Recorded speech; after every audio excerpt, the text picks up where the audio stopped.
Then none have I offended. I have done no more to Caesar than you shall do to Brutus. The question of his death is enrolled in the Capitol.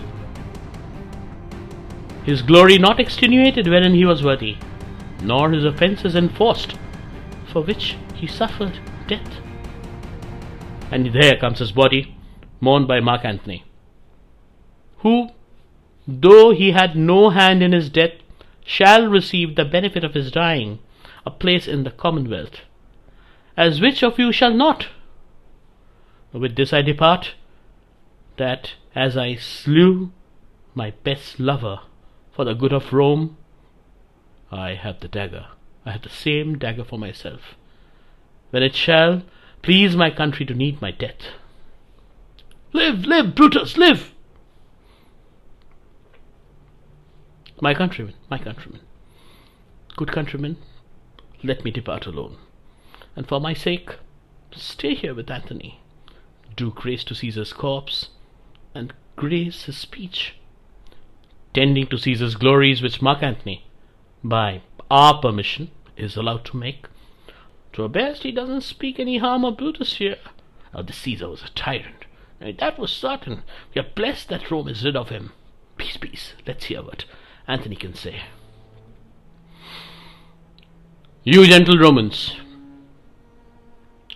friends, Romans, countrymen, lend me your ears. I come to bury Caesar, not to praise him. The evil that men do lives after them. The good is oft interred with their bones. So let it be with Caesar. The noble Brutus hath told you Caesar was ambitious.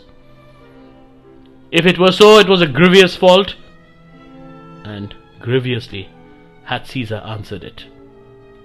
Here, under the leave of Brutus and the rest, for Brutus is an honourable man, so are they all honourable men.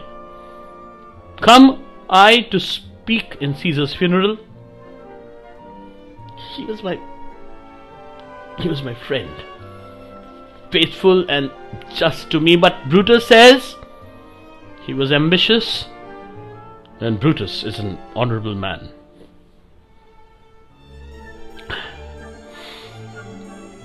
Caesar had brought many captives home to Rome, whose ransoms did the general coffers fill. Didn't this Caesar seem ambitious? When that the poor have cried, Caesar hath wept. Ambition should have been made of sterner stuff, yet Brutus says he was ambitious, and Brutus is an honourable man. You all did see that on the feast of Lupercal I thrice presented him a kingly crown, which he did thrice refuse. Was this ambition? Yet Brutus says he was ambitious, and sure, Brutus is an honourable man. I speak not to disprove what Brutus spoke, but here I am to speak what I do know. You all did love him once, not without cause. What cause withholds you then to mourn for him? O judgment, thou art fled to brutish beasts, and men have lost their reason. Bear with me. My heart is in the coffin there with Caesar, and I must pause till it come back to me. Oh, methinks there's much reason behind his saying. Or if you consider rightly the matter, Caesar has had great wrong. Has he, masters? I fear there'll be a worse come in his place. Mark his words, he will not take the crown. Therefore 'tis certain he was not ambitious. If it be sound so, somebody will tear abide by. Ah, poor soul, his eyes are as red as fire with weeping. And now mark him, he begins to speak again. But yesterday, the word of Caesar might have stood against the world. And now he lies there, and none so poor to do him reverence. O masters, if I were disposed to stir your hearts and minds to mutiny and rage, I should do Brutus wrong and Cassius wrong, who you all know are honourable men. I will not do them wrong. I'll rather choose to wrong the dead, to wrong myself, and you. Then I will wrong such honourable men. But here's a parchment with the seal of Caesar. I found it in his closet. 'Tis his will.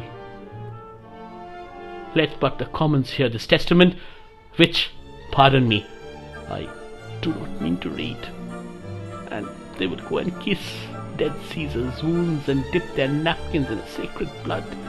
Yea, beg a hair of him for memory, and dying, mention it within their wills, bequeathing it as a rich legacy unto their issue. Oh, but we'll hear the will, Mark Antony. Have patience, gentle friends. I must not read it. It is not meet. You know how Caesar loved you. You are not wood, you are not stones, but men. And being men, bearing the will of Caesar, it will inflame you, it will make you mad. 'Tis good you know not that you are his heirs, for if you should, oh, what would come of it? Read the will! Read the will! We'll hear it, Mark Antony. Will you be patient? Will you stay a while? I've overshot myself to tell you of it. I fear I wronged the honourable men whose daggers have stabbed Caesar. I do fear it. Ah, they were traitors, honourable men. The will, the testament, they were villains, murderers. The will, read the will.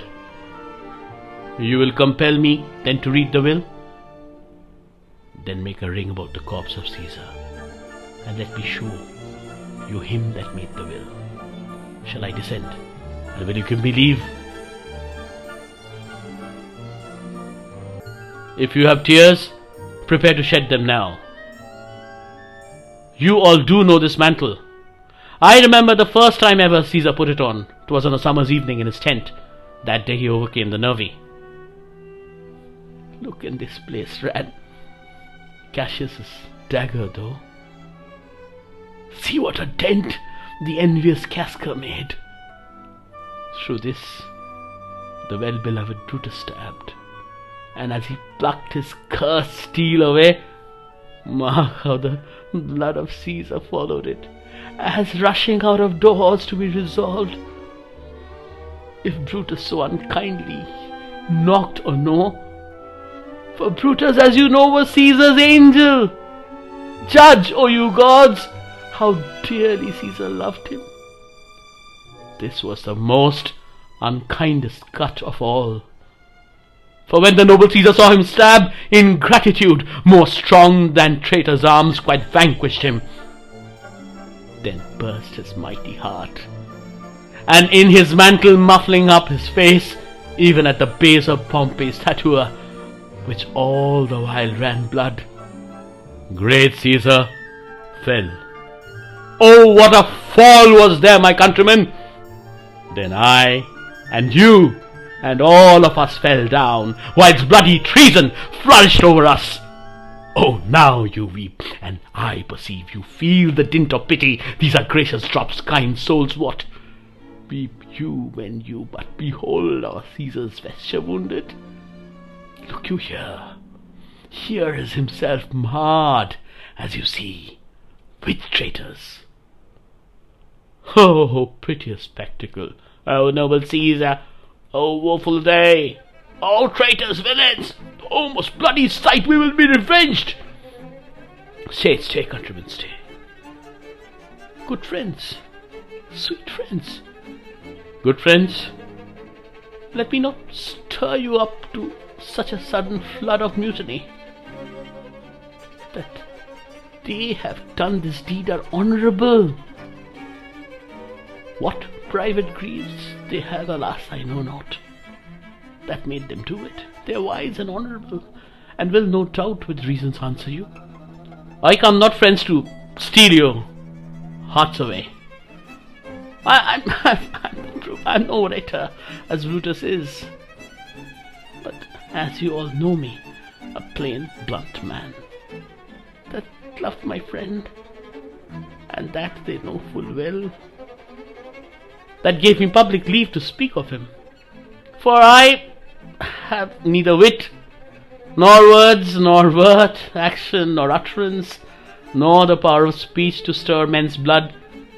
I only speak right on. I tell you that which you yourselves do know.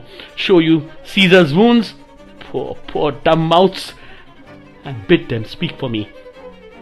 But were I Brutus, and Brutus Antony, there Warren Antony would ruffle up your spirits and put a tongue in every wound of Caesar that would move the stones of Rome to rise and mutiny. We will mutiny! My friends, you go to do, you know what not. Wherein had Caesar deserved your loves? Alas, you know not.